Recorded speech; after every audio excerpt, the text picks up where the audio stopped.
Our next speaker is Nathalie Brooks, who is from Brooks Heating and Air Conditioning. She also runs the Women in HVAC/R Instagram and Facebook group. After the event yesterday, Jessica and I actually spoke with a couple ambitious women who joined in for the networking meeting room about getting more women involved in the trades and possibly creating some kind of sisterhood for females in HVAC/R. Our next speaker might be able to talk a little bit about that. Yeah, we're looking forward to hearing about how we can get involved. And at the end of Nathalie's session, please raise your hand if you would like to have a bit of an open discussion regarding this idea. Okay, hi everybody. I'm super nervous. I can't believe I'm following these incredible women. Like, I'm so inspired, honestly. Tanya, Gail, everybody was so great. So I'm not a public speaker. I get very nervous at these things. I don't know why I agreed to this, but anyways, I just wanted to say, wow, what a fantastic 2 days. I've learned so much, and a really well-rounded group of people. So like you said, I'd like to just talk about where do we go from here. Just to introduce myself, I grew up in an HVAC company. My grandfather actually had an HVAC company in Indonesia. He then moved to the Netherlands. After that, we ended up moving to Canada. And my father was in the HVAC industry as well. And then he took my husband under his wing, and my husband became an HVAC technician. So when I started out, actually right out of high school, I was always an entrepreneur. So I decided to open a funky clothing boutique, which has nothing to do with HVAC, but it was something I wanted to do. Anyone that has been in retail understands that retail is not a great long-term business. So it didn't last. I sold the business actually after 10 years and decided to stay home with my children for about 5 years. I stayed home with my boys. And my husband and I decided that it was time to start our own HVAC company. So we bought a used truck and basically ran the business from home. So now, 11 years later, we've got 6 trucks, we've got 12 full-time staff, and we have a commercial property that we run our business out of. So I'm glad to have it not in my home anymore. So anyhow, one of the things that was a driving factor for us to start our business was because we have sons. And so, the thought of having sort of make jobs for them was handy. But then I started to think, why did I not go into the trades? The legacy is really my family, not Chris's family. And here I am, I'm in the office and I'm running the show and I am the boss, but really being on the tools should have been me, and I should have been passing it on to my sons. So that's one of the things that I'd love to see this change in the industry. So speaking to Shelley Valley from Vista Credit a couple of years ago, we've been discussing how we can get more women involved so that we're more united. I know there's a lot of women in HVAC, but we just don't have any kind of networking. We don't know each other. So we decided to start a group of, which is what you see on the screen, Women in HVAC. The R was added on after, and it's also the Canadian version. I know there's a Women in HVAC in America. So I set up a Facebook group, an Instagram group, and we're going to go from there. We've all been in the industry, and we realized that there's only 4.5 women on the tools in the trades. Canadian Apprenticeship Forum has set a target for 15%, to have that increase to 15%. That's still not enough women in the industry. We also have those situations where it's awkward when somebody calls, and I notice other women mentioning this too. Can I speak to your boss? Can I talk to a man? That kind of thing has to change. And I'd like to have this group be part of that and have a situation where we're not feeling awkward. Shelley and I discussed when I was telling her one time that there was a sales guy, I had been on the phone with him, and he was arranging to come and meet us in person. So I made a meeting with my husband and I, and he walked in and he gave my husband a nice firm handshake. And then he looked at me and he put his arms out and said, "I'm a hugger." And I said, "I'm a shaker," because I'm not about to hug somebody that I've never met before.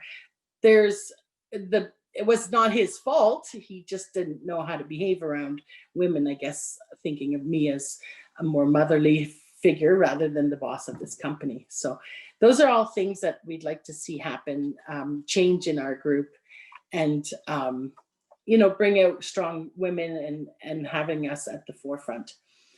When we started the group last year, we invited as many women as we both knew in the industry.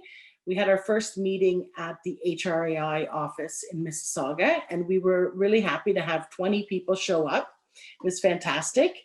They were suppliers, contractors, manufacturers, associated businesses. There was a few women that worked for suppliers, and they were actually in the technical department, so they did have a gas license or air conditioning ticket. So it was very exciting to see all these women in the trade. We also, we were invited to come and speak to, it was like a job fair, post-secondary / job fair at the David Suzuki High School. So Shelley and I and Marshallette from the ORAC group went and we spoke, we set up a booth, and we spoke to young women in looking to see what they could do post-secondary. Many young women did not know what HVAC stood for. Many didn't know, they hadn't even thought about going into the trades.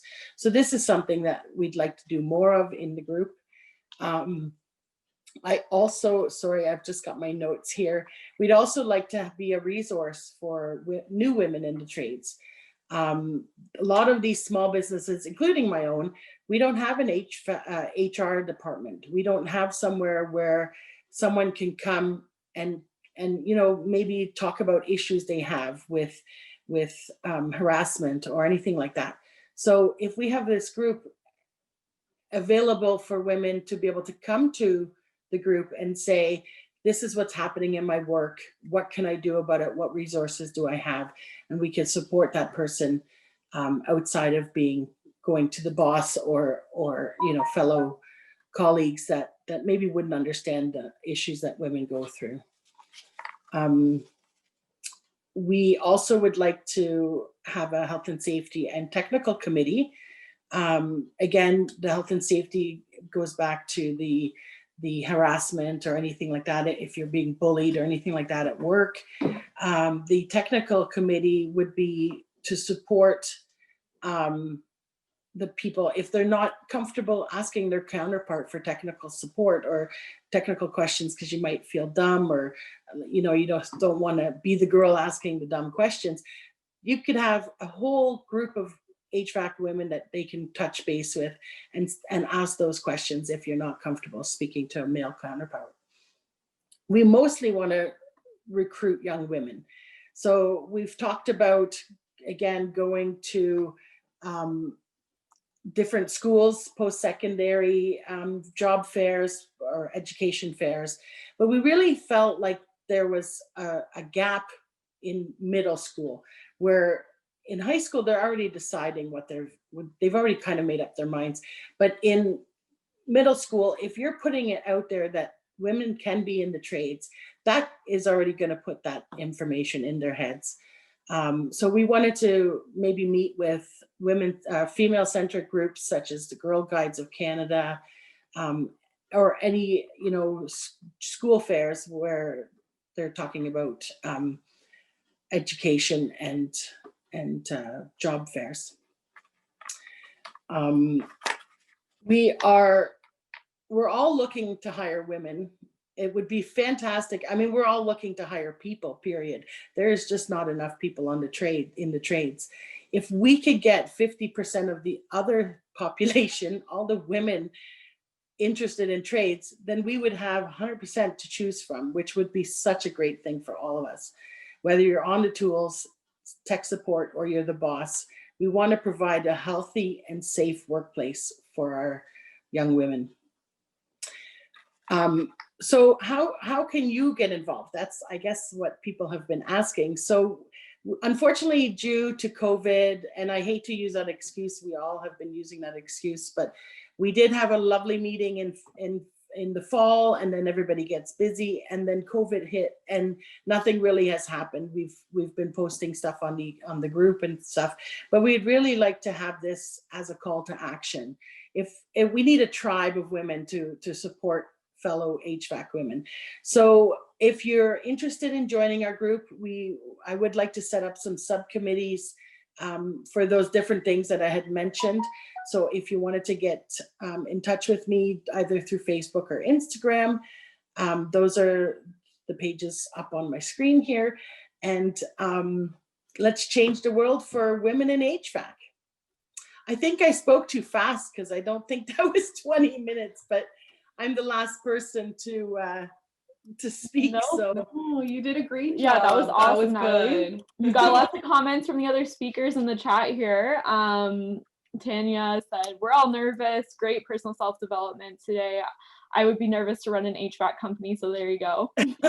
yeah. I'm just looking at the polls, and it's interesting. Yeah. Have not worked on the tools, 91% of us. And yeah, like the age to get into, everybody kind of thinks that 52% say elementary is a good age to be interested in HVAC. So I do love, like Tanya said, about breaking the glass ceiling. I feel like our industry, like if you look at us, we're all the boss. Most of us are the boss, which is fantastic. It's what women want. But we need some young girls to come up behind us and get on the tools, and you don't always have to be the boss. We just need we need more worker bees as well, right? So sorry, did anyone else have any questions? Yeah, so Jessica Bannister is an apprentice who is attending today from British Columbia, and Wow, she that's has fantastic. reached out and she would like to get involved, but she is in BC. Well, so the group is for anybody across Canada. And I think it would be a great networking place if you're looking for a job, or if you're looking for training and stuff. I mean, this is going to be a networking situation. So yeah. I'm sure.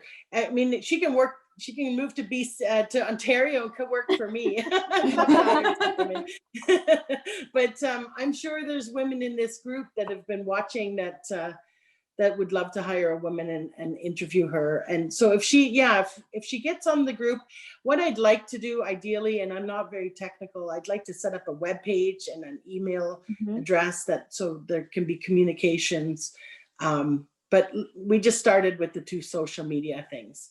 So yeah, again, and LinkedIn, we should probably set up a LinkedIn page as well. So yeah, this is all stuff that I need help with, because right now it's just kind of Shelley and I running the 2 pages, and we haven't had time to do much either. So we would love to have some help. Totally. It looks like a lot of people that are joining us today would love to help as well. I know Jessica and I would definitely help you with that. That's great. Conversation that we had yesterday in Zoom, there was talk about maybe having like a different subgroup for each province. Yeah, as a group, and then maybe like quarterly meetings or something like that. That'd be great. Which would be awesome. Laura, we could do like chapters, like a exactly chapter of. I know the HRAI, like I've spoken to Dorothy, and they were great letting us have their room to meet, and they have some resources that they can help us with as well. It isn't going to be an HRAI, like a definite HRAI group, because it's sort of for everybody. But there, we'll have affiliations with ORAC, HRAI, the mechanical business, all those. Perfect. Laura G says, I'm a 4th-year apprentice and I need this group, willing to help with it. Awesome. Laura G says, Nathalie, you were the person I've been looking for. Oh, fantastic. Valerie George says, I'm a tech and I would love to chat more. Awesome. Jessica Bannister said she's here to help and she'll connect with you. Great. Maggie Wallace would also love to help. And I'm just looking in the chat now. Fantastic. I'm so excited. And to our attendees, we will be sending out the speaker's contact info Mhm. so you can reach Yeah. out to them as well. So Yeah. And like I said, I'd like to set up an email address and all that. But, you know, I run a full-time business, so it's in my spare time. Yeah. Absolutely. Yeah. But if we can have a communications committee, even like someone, like a couple of people that are in charge of the communications for the group, and then, to have the different chapters, and that'd be fantastic. Right now, we haven't talked about any kind of membership fees or anything like that. I think it's just, there hasn't really been any cost. I mean, I printed a big sign that we use at the high school, but I just wrote it off on my business expense, but don't tell my accountant. But, if there's anything, if it starts to be, their cost involved, then we might have to get like a small membership fee or something, but we're not even there yet. We'll get there. We'll get it there. Yeah. Andrea Canada says, I'm with the Office to Advance Women Apprentices and would love to help. Oh, I love that. Love that. Fantastic. Christine Old says, have you also reached out to local construction associations? No, like I said, we've kind of, we've been kind of on hold, to be honest. And I've just been I've been posting like crazy today. Yeah. And Yeah. yesterday. Thank you for that. Thank you. about this, right? So, but yeah, no, I'd love all those contacts. Anybody that wants to. Actually, are you able to post my email address on there? Yeah. Just give people my personal email address. Yeah, I can send it in the chat if you would like. It's just Nathalie@brooksheating.ca. Perfect. I am sending that now for everyone who is interested in getting connected with Nathalie and setting this up. Other than that, Nathalie, it looks like you have tons and tons and tons of people who are looking to help. Awesome. I'm so excited. That's so fantastic. That's so fantastic. To everyone who's asking for the links to Nathalie's Facebook group, I will post them in our LinkedIn group at the end of today. Awesome. Perfect. Well, Yeah, it sounds thank you very much. Great. Thank you so much, Nathalie. Thank you for inviting me. No problem. Absolutely. I'm done. And I didn't drop any F-bombs, so Shelly should be very proud of me for that. Thank you, Nathalie. Have a good rest of the week. Thank you. Bye.